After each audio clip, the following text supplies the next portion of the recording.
नमस्कार दोस्तों, स्वागत है आपका हिस्ट्री विद उज्जवल में। और आज हम बात करने वाले गौतम बुद्ध की स्टोरी के बारे में।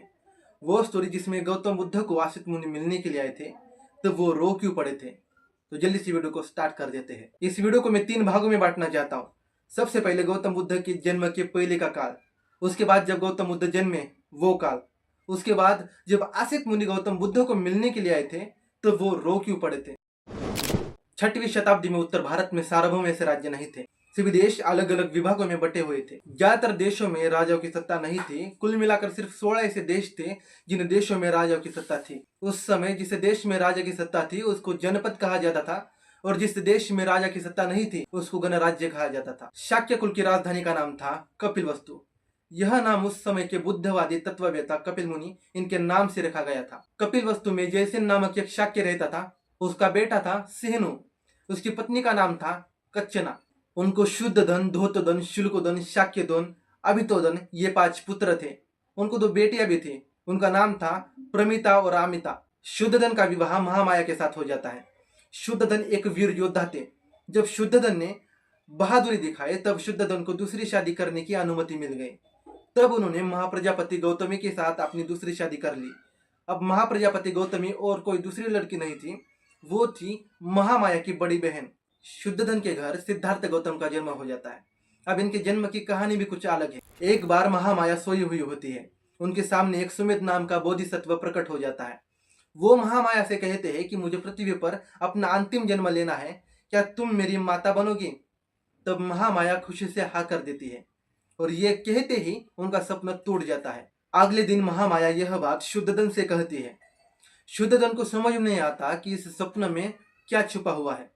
तब शुद्धधन सपना विद्या में पारंगत होने वाले उस समय के 8 ब्राह्मणों को बुलाते हैं। शुद्धधन उनसे पूछता है कि इस सपने का अर्थ क्या है। तो वो ब्राह्मण शुद्धधन से कहते हैं कि अगर तुम्हारा पुत्र इस संसार में रहेगा तो वो इस दुनिया का सबसे बड़ा सम्राट बन जाएगा।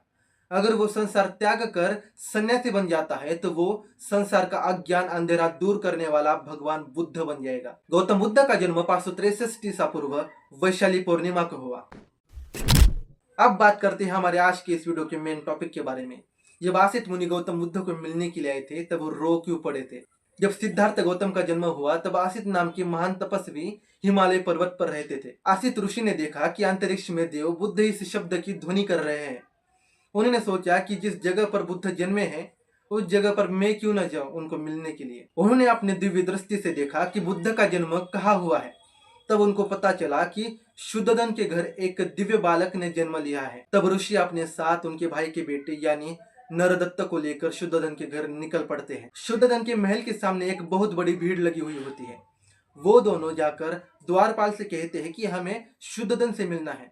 वो द्वारपाल शुद्धधन से कहता है कि एक वृद्ध तपस्वी आपसे मिलने आए हैं। शुद्धधन द्वारपाल को अनुमति दे देते हैं। द्वारपाल ऋषि के पास जाकर उनसे कहते हैं कि कृपा करके अंदर आइए। फिर दोनों महल के अंदर चले जाते हैं। शुद्धधन ने मुनि को नमस्कार किया, उनको बैठने के लिए आसन दिया और उनसे कहा कि मैंने आपको कब देखा, आपसे कब मिला वो तो मुझे याद नहीं है, परंतु आपका यहाँ आने का कारण क्या है। तब आसित मुनि कहते हैं कि तुम्हारे घर एक पुत्र जन्मा है, उसको देखने की इच्छा से आया हूँ। राजा ने मुनि से कहा कि बालक अभी सोया हुआ है, आपको प्रतीक्षा करनी पड़ेगी। तो मुनि ने राजा से कहा कि ऐसे थोर ज्यादा सोते नहीं है, ऐसे लोग खुद से ही महान होते हैं, खुद से ही जागृत होते हैं। मुनि ने इतना ही कहा कि वो बालक जाग गया।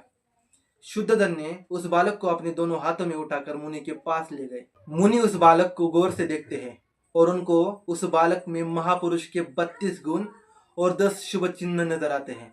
वह कहते हैं कि इस पृथ्वी पर अलौकिक पुरुष जन्मा है। उन्होंने आसन से उठकर अपने दोनों हाथ जोड़कर उस बालक को प्रणाम किया।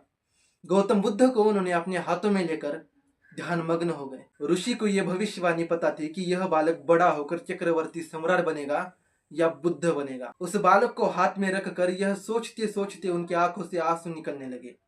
वह रोने लगे। शुद्धधन यह देखकर चकित हो गया। वह यह जानने के लिए व्याकुल हो गया कि ऋषि मुनि रो क्यों रहे हैं। उन्होंने मुनि से पूछा कि आप रो क्यों रहे हो, मेरे बेटे का भविष्य अच्छा है ना। तो मुनि कहते हैं कि मैं इस बालक के लिए नहीं रो रहा, मैं अपने खुद के लिए रो रहा हूँ। उन्होंने कहा कि मैं वृद्ध हो गया हूँ, यह बालक बड़ा होकर बुद्ध बनेगा, दुनिया को बदलेगा, दुनिया में शांतता लाएगा, शांति का प्रतीक बनेगा। तब मैं उस महान तेजस्वी पुरुष को नहीं देख पाऊंगा, इसलिए मैं रो रहा हूँ। मुझे इसकी पूजा करनी नहीं मिलेगी। तब शुद्ध धन आसित मुनि को और नरदत्त को भोजन देते हैं और वस्त्र दान देते हैं। तब आसित मुनि ने नरदत्त से कहा, जब तुझे पता चलेगा कि यह बालक बुद्ध बन गया है तब बुद्ध के पास जाना, उनसे ज्ञान मार्ग का अनुग्रह करना, इससे तुझे शांति मिलेगी। इतना कहकर आसित मुनि राजा से अनुमति लेकर चले जाते हैं अपने आश्रम में।